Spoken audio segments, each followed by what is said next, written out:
and welcome to episode 2 of the Kim B. Davis Show. This morning we are live, remote, continuing with social distancing. Our special guest this morning is Kelly Greene.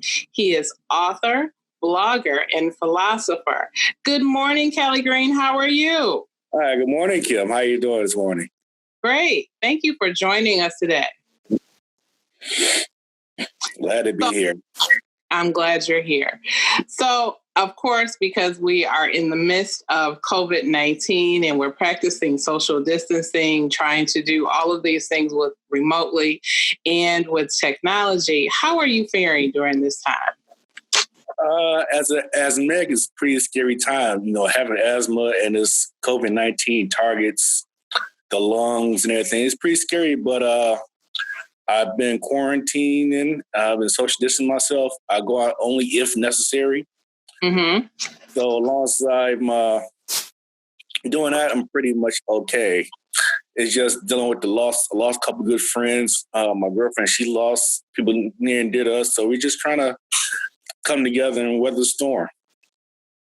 That is incredible. You know, I understand that. I have lost people too. This virus is causing so much grief and so much anxiety for so many people. And I know from reading an article yesterday that they said that mental health is going to be the number one medical issue that doctors are going to be dealing with for the next year. And you and I spoke a few weeks ago when we were talking about depression. And I had shared some things with you about some things that I had gone through, and you shared some things with me, and I thank you for that. But I want to ask you a very important question. Do men experience depression? More than you know. Really? Yes. Thing about male depression is we're taught not to express it. We're taught to be tough it out. We're taught to just deal with it and keep going. But at the same time, we're breaking down internally, mentally. So, go ahead. Oh, no, I'm sorry. I was going to say, can you share an example on that? There are so many examples. Anytime you see the news, you hear about a guy snapping and like killing his wife and children and stuff like that. A lot of times there's a mental underneath to all that. It's not just he woke up one day and decided to do it. There are underlying mental issues. I was talking to a lady. We just had casual conversation, and she was talking about her brother and all the stuff, things that he goes through with his girlfriend. And so I kind of like let it go. But after she got talking about their abusive father, and I was like, well, guess where he learned that from? There's a whole pattern of mental illness behind all that he never, y'all told him to tough it out, but he's taking it out on his girlfriend. So that's the things you have to address.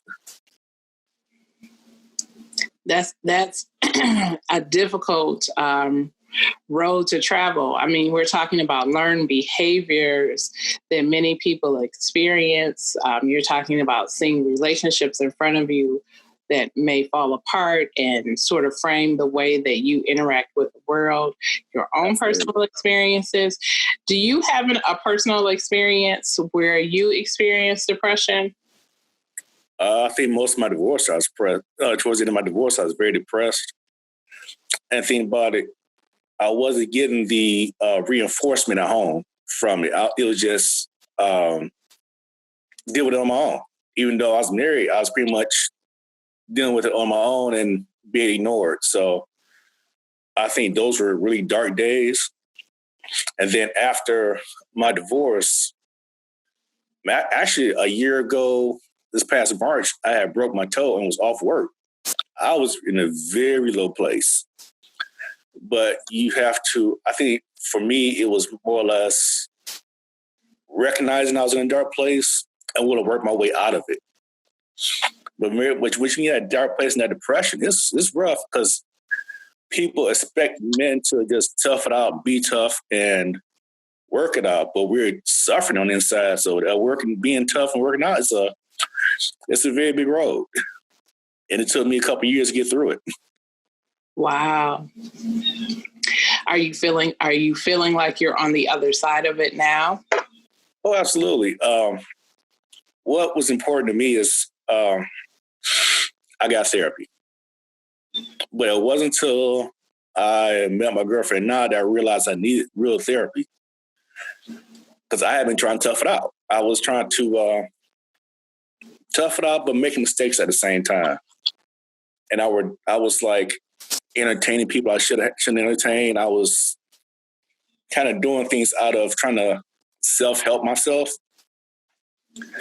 And let me tell you something about men. We self-help ourselves. Self-medicating comes in form not only in drugs and alcohol, but also in women.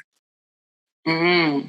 So you get into relationships with women to self-medicate, to refill that pain. And so we make a lot of bad decisions, and I was no different. And so when I met my girlfriend, I went counseling and was like, look, I met somebody real and dear to me. So I realized I have baggage. I've been depressed. I've been through a hard road. And getting therapy was making sure that depression, that hard road didn't impact my future. So it was just a real conscious decision not to repeat the abuse I had been through. That's very interesting, Kelly. So I want to take you back to when you were going through depression. I'm very happy that you're out of it, because going through depression is no joke, as you said. It is a very difficult experience to go through. It's a hard road to travel.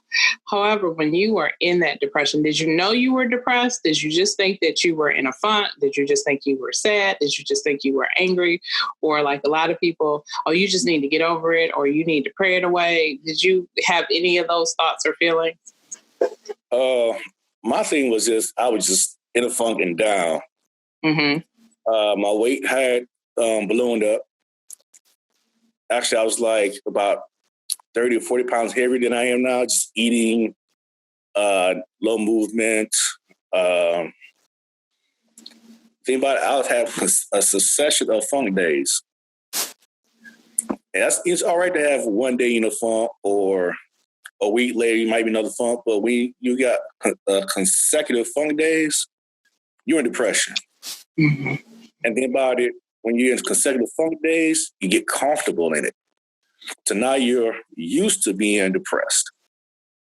And that was me for a very long time. And I didn't really snap out of it until I got divorced and realized that my life is not my life. So if I let this depression run rampant in my life, then I let it destroy my life. So I had to change it right then and there. A lot of bells and whistles went off at that point in time. That's fascinating. I want you to repeat something that you said. You said two things. You said, one, this is not my life. And then right. Two, you were saying something about depression not being good for you. Right. It was horrible. I think in men, we look at depression as a weakness, and we're taught depression as a weakness, but that's really not the case. Depression is an illness. It's just like if you get a flu, or either, let's say if you get what can I equate it to? Maybe let's say you had to go to the hospital for a while for a surgery. Depression is a lot like that. You have to get professional help, and you have to be willing to sit yourself down and be healed. I couldn't. I thought about praying away, but the church at that time was a major source of my depression. I had bad church environment. I had a bad home environment. So a lot of these factors made me realize that this was not my life. My life was hurting me, and I had to do something about it. And you also said when you get into that funk, you're comfortable.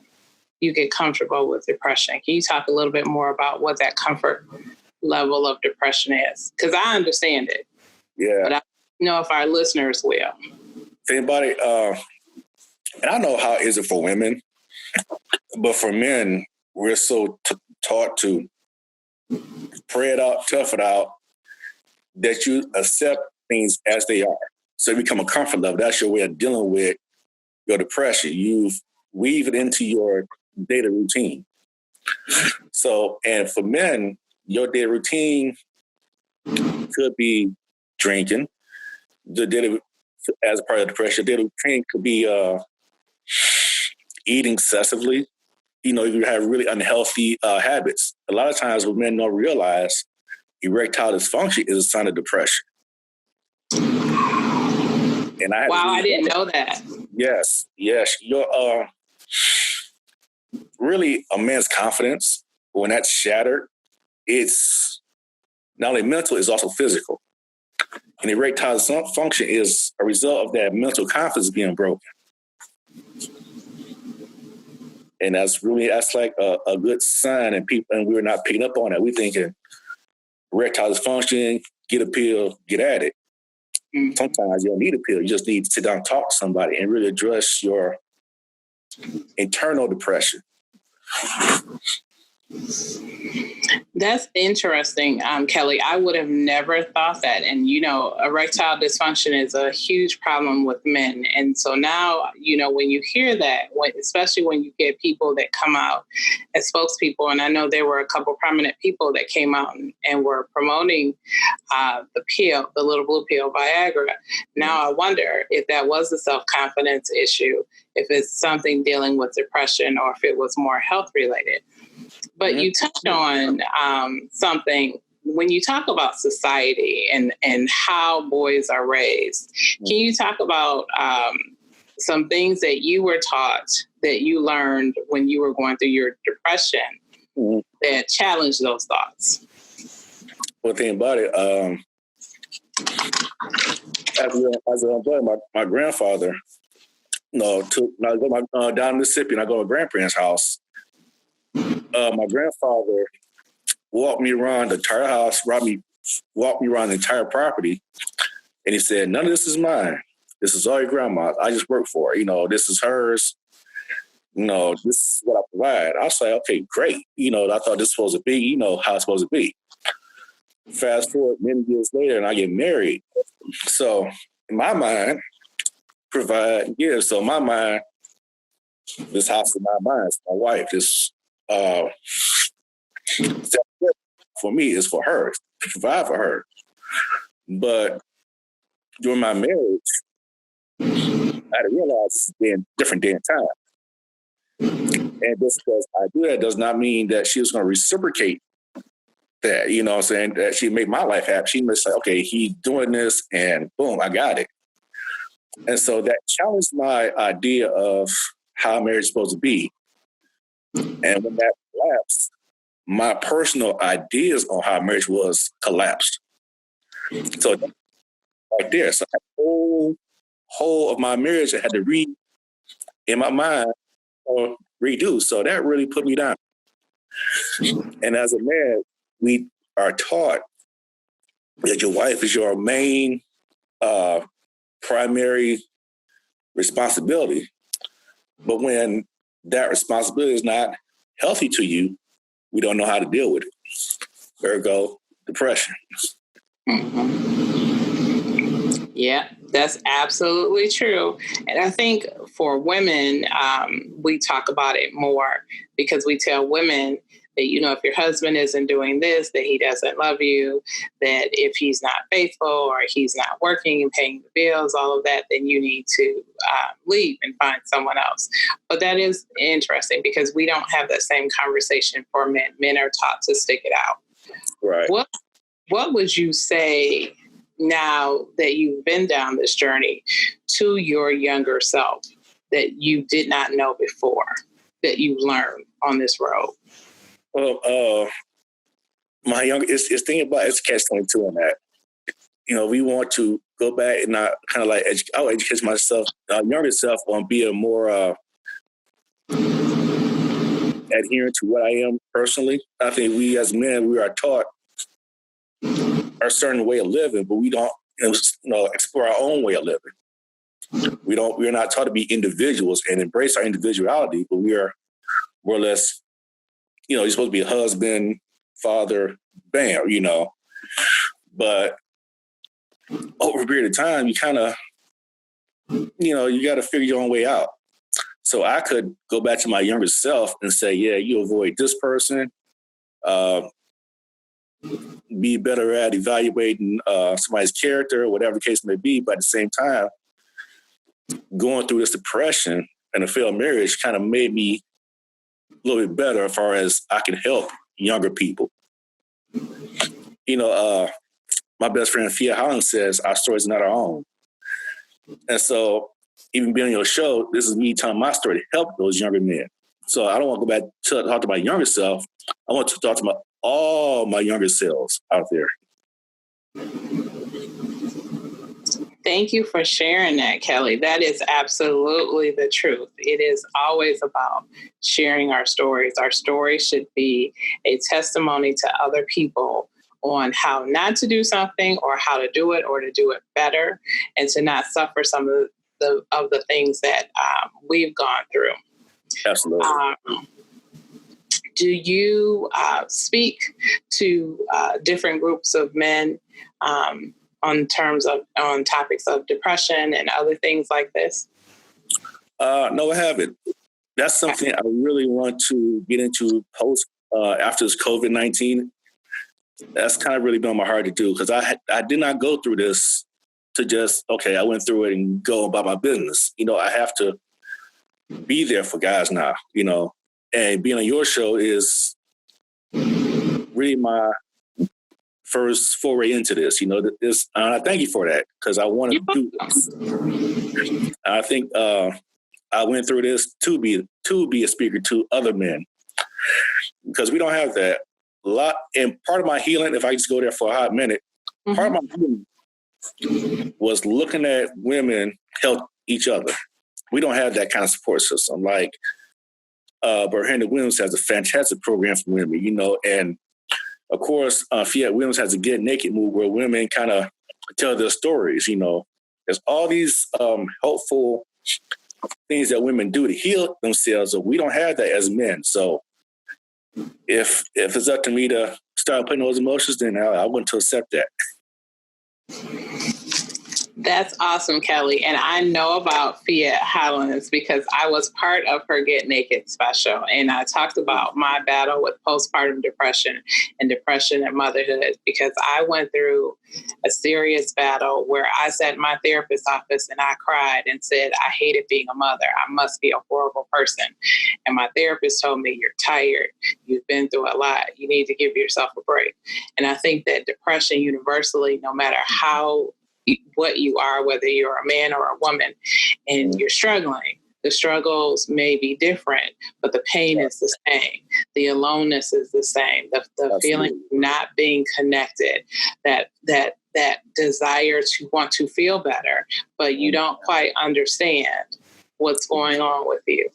And when you talk about not having support at home and not having good instruction on what some positive and supportive things are in a relationship, it does make life difficult. And so when you go through depression, it does impact you. But I am so happy to hear that you want to take on this mantle, and I will do what I can to help you.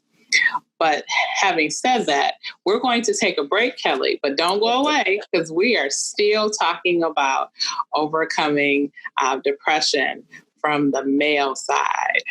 We'll be right back after this break. Good morning and welcome back to the Kim B. Davis Show. We are live via remote with Kelly Greene, author, blogger, and philosopher. And we're talking about overcoming difficult times from dealing with depression from a male perspective. And Kelly, I want to ask you this question. And we've sort of talked about it, but what did you learn about yourself as a man first, and then secondly, as a Black man? Well, as a man first, I think what I learned is how my life will proceed. So I can't be a stable husband or father or anything else as a man if my mentality is not correct. If I hurt myself mentally, I would hurt my family physically. And that was really huge for me. And that's kind of like another wake-up bell. So as a man, you have to, if you're going to be a protector, protect yourself so you can protect other people. And that was a really huge thing I got out of that. And then as a Black man, is that the same? Well, think about it. That's why I kind of cut off like that. Because as a Black man, take what I just said as a father, husband, protector, and then you throw a big, huge scoop of racism on top of it. Then you talk about a whole nother level of depression. Because you have to, as a Black man, be what you need your community to be. But then you get all these pressures on top of it. You're really under the gun from day one, cut your skin. And then you have to work harder than anyone else. You have to do more than anyone else. And you have to prove more than anyone else. So your mental health will be challenged more than anybody else. And think about it, if I could show other Black men how to power through and be cognizant of their mental health along the way so they're not breaking along their breaking points, then we've accomplished a lot. Yes, you would have. Yes, you would have. Mm-hmm. So my last question, one of my last questions, I'll have one more after this. Okay. How has this impacted you? Because you talked about as a father, and I know you have a son. How has this experience with depression impacted your relationship with your son? One thing about it, when I was depressed, I tried to hide it from my son because I didn't want to see it be, breaking down, or me and my ex-wife arguing and whatnot, because she's not his mother. So there's a whole other component to it. So I try to show my son how, love a woman and be a good husband and stable, home environment. So I went to a real depression after my divorce because I felt like I failed him. I didn't show him a stable household. I didn't show him, I didn't feel like I had the opportunity to show him how to be a great husband. So I think over this past winter, him being 18, I sat him down like, son, I apologize for, my marriage. He was like, nah, He was like, we just act like it didn't happen. And I just, man, I could tear it right there. Wow. The wisdom of children, of children. That is so interesting. You've got to write about that, Kelly. So I know we are coming up on the last few minutes of our show, and it seems like our show runs really quickly because our topics have been awesome. But tell me what's going on in the world of Kelly Greene. I know we're in the midst of COVID-19. And then hopefully after all of this, what's coming up next for you? Well, I'm going right now, COVID-19, I'm really getting into my notebooks, and I'm jotting down a lot of things that I really want other Black men to get from my story when it comes down to depression, helping themselves. And I really want to take that message forward after COVID. It has, because COVID is going to really impact how men protect, their communities and be part of their communities. It's kind of like one of those things that we need to really tighten up. There's a lot of holes there. A lot of people have passed away, and there's a lot of holes to be filled, and a lot of big shoes that got to be filled. So we have to be up for it. We absolutely do. We absolutely do. If there was one thing that you could say to someone who was listening, who was going through depression, what would it be? I would just say this. I would say it to all my guys. If you do not, depression will cause you to harm everybody you love. So as soon as you identify it, it's as soon as you help yourself and as soon as you help everybody around you. There's no, don't listen to those who say you're crazy. Don't listen to people who say you shouldn't. Don't listen to people who say that it doesn't work. It absolutely does work. You absolutely do need it. You absolutely should seek it because your future is dependent on it. And so I want to go back to a really quick point, because this is something I talk about a lot. So you would recommend talk therapy? Absolutely. And if so, why? You have to. Here's the thing about men. We get very bad advice from people, from other men. Horrible advice. I was getting horrible advice. Because all we do, we sit, we talk about women, and usually, because after my divorce, people are like, let's go to strip club, let's go do this, let's do that, you know. But we don't sit and really talk about it, because men are really ain't talkers. We just doers. We are fixers, builders. But as far as talking, we just don't do it. And you really won't find out who you are or how you feel until you talk it out. For me, as a writer, I had to write it out. And then once I write it, I can speak it. But we like to do, and we feel like we got 1,000 things to do and not enough time to sit down and talk. But if we sit down and talk to somebody about how we feel and how we think, we realize that all the things we have to do become a whole lot easier.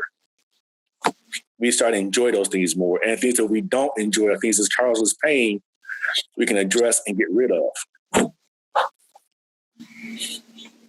And so you currently have a therapist that you're going to, and your masculinity hasn't been threatened at all? Absolutely. In fact, I think it's enhanced it. Because in order for your masculinity, you have to be cognizant of where your masculinity is going.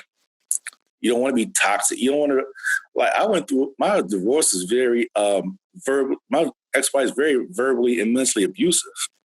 So if I didn't go through what I went through, there's a very great chance I would have reciprocated that upon my next. I could have been verbally abusive to my girlfriend, you know. But a lot of guys are abusive to their women and not knowing why, didn't address it, didn't cut it off. Somebody's abusive to them, so they feel like that'd be abusive to the next woman. In my mind, I had to cut that off. I had to stop the cycle of abuse.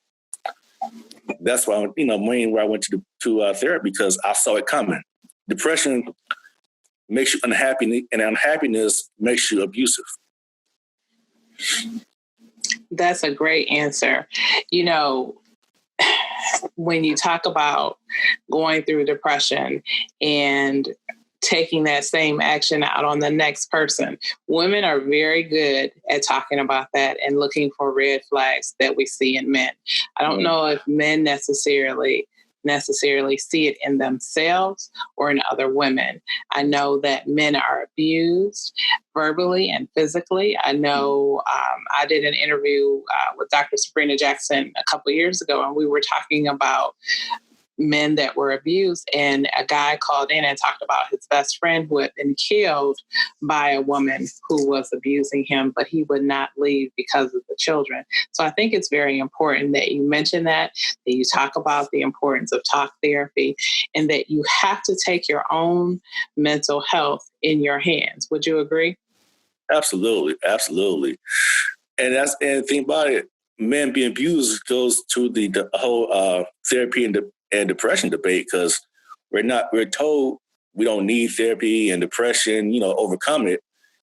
And so when we're being abused, we're told, oh, you're a girl because she abused you, or, tough it out, she's just a woman. But we are really being abused, and we're really in pain, and there's no outlet for that. And so if you don't go to therapy, what you going to do with that? It has to get out some kind of way. You'll do something on your job or to somebody you love that will absolutely destroy the rest of your life if you don't get that addressed. And for me, I know I couldn't do that. I do not want to repeat what I've been through. I'm glad to hear that, Kelly, because I really think that you're an amazing author, an amazing writer. And you have just shared some words of wisdom this morning with our audience. And we just hope that anyone who is going through depression, that you will take the time to seek out that talk therapy, seek out that help. It doesn't mean that when you go to a therapist that someone's going to tell all your business.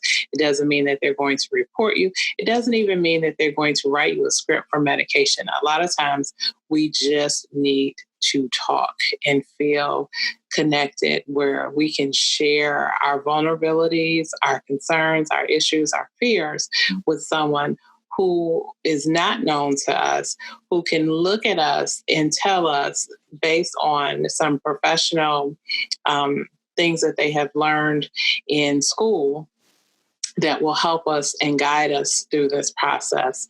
We want to encourage men to understand that mental health is important, that you are not just solely looked upon as a provider, and that is your only role. You deserve love too. You deserve to be happy and joyful, just like women do. We want people to be whole and healthy and happy because we want to pass that down to our children. Right, Kelly? Absolutely. Absolutely. Tell somebody your business so they can help you with your business. I like that. I want to use that. Tell somebody your business so they can help you with your business. Absolutely. Well, thank you, Kelly Greene, for joining us on this morning via remote while we are still in the midst of COVID. Absolutely. My pleasure. Thank you so much for tuning into the second episode of the Kim B. Davis Show. We will see you soon. I'm hoping and praying that everyone that is listening, that you will take care of yourselves, continue to take your veggies, take your vitamins, eat your veggies, wash your hands, stay inside and stay safe. And remember, be magnificent.